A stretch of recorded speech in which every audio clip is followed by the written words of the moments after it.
ऐसा नहीं, मैंने कभी सपने में भी नहीं सोचा था कि ये हमारी बेटी खुद ऐसे कर सकती है। मुझे तो इस बहुत बड़ी बोलने में भी शर्म आ रही है। अपने आप को कोसता हूँ कि मैं ऐसी बेटी का बाप क्यों हुआ इस दुनिया में। मुझे तो इस बात से भी शर्म आ रही है। 50-50 कमांडो, शानदार लोकेशन, इर्द गिर्द कई सारे कैमरे। पाकिस्तान गई अंजू के पीछे कहीं आईएसआई कनेक्शन तो नहीं है। और इस बीच कई सारी बातें निकलकर सामने आ रही हैं। सीमा हैदर वाला मामला आपने देखा होगा। प्यार की खातिर एक लड़की अपने 4 बच्चों के साथ पाकिस्तान से सरहद पार करते हुए दुबई होते हुए फिर दुबई से नेपाल, नेपाल से हिंदुस्तान आई।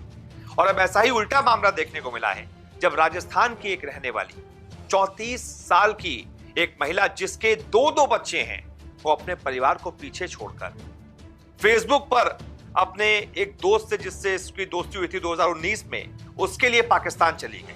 और पाकिस्तान जाने के बाद उसने उससे निकाह भी कर लिया, अपना धर्म भी बदल लिया और अपना नाम भी बदल लिया। अंजू अब अंजू नहीं रही, फातिमा हो गई है।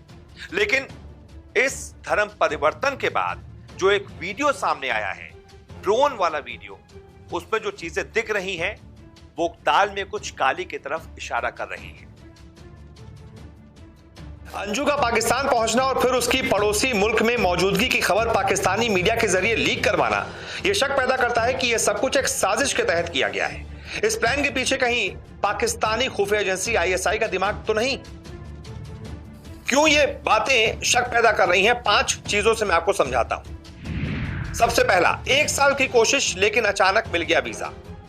अंजू की दोस्ती पाकिस्तान के खैबर पख्तूनख्वा प्रांत में रहने वाले नसरुल्लाह से सोशल मीडिया के जरिए साल 2019 में हुई थी। खबर के मुताबिक अंजू 1 साल से पाकिस्तान जाने के लिए वीजा का चक्कर लगा रही थी। लेकिन जैसे ही भारत में सीमा की खबरें सुर्खियां बनती हैं, अंजू को 21 जुलाई को पाकिस्तानी एम्बेसी वीजा दे देती है, जो कि अभी तक उसको टरका रही थी। यहाँ ये भी आपके लिए जानना जरूरी है कि पाकिस्तान एम्बेसी में आईएसआई के अफसरों को तैनात किया जाता है और इस बात का खुलासा वक्त वक्त पर भारत की एजेंसियां भी करती रही है। दूसरा फैक्टर, जानबूझकर अंजू की पाकिस्तान में मौजूदगी की खबर मीडिया को दी गई।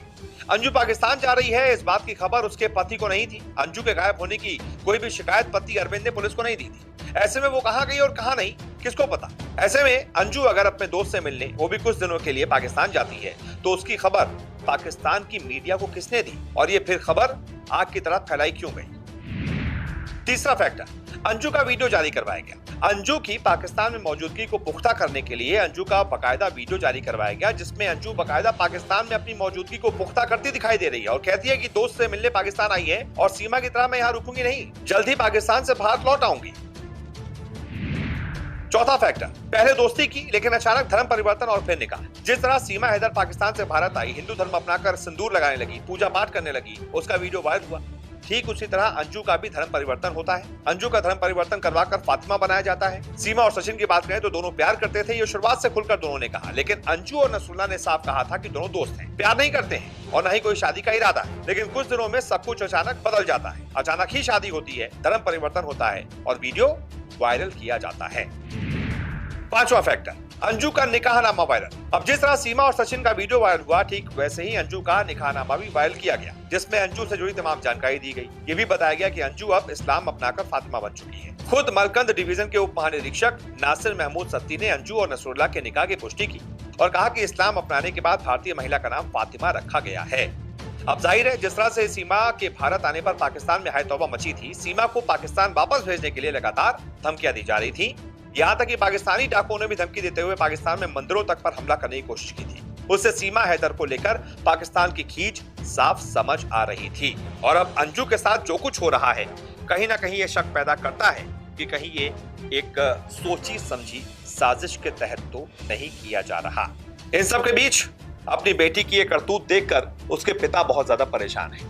अंजू के पिता ने तो ये तक कह दिया है कि मेरी बेटी मेरे लिए मर चुकी है। मैं क्या कह सकता हूँ इसमें? मेरी तरफ से तो जिस दिन वो इस हमारे देश से चले गया, वो हमारे बेटी नहीं है। हमारा रिश्ता खत्म है उसी समय से। बल्कि और जब से उसके मन में साजिश चल रहा, मैं तो उसी समय से इसके हमें मालूम नहीं था।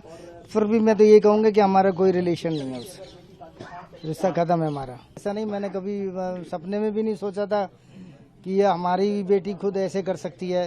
मुझे तो इस बहुत बड़ी बोलने में भी शर्म आ रही है।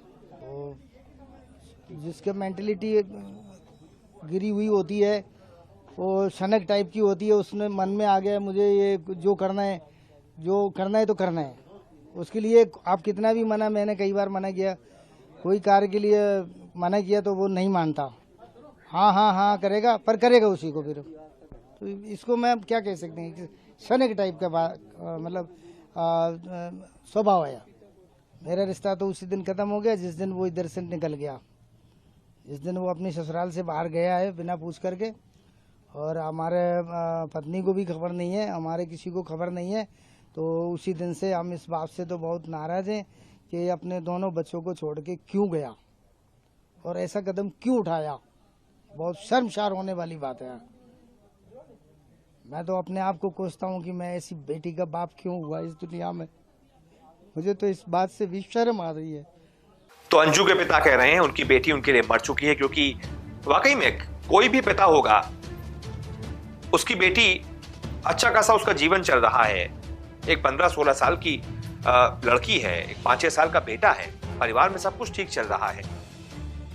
वो ऐसे दिन दिखाएगी अपने पिता को, अपने पति को, अपने परिवार को, बिना बताए जयपुर बोलकर निकल जाएगी और धर्म बदल लेगी, पाकिस्तान में किसी से निकाह कर लेगी।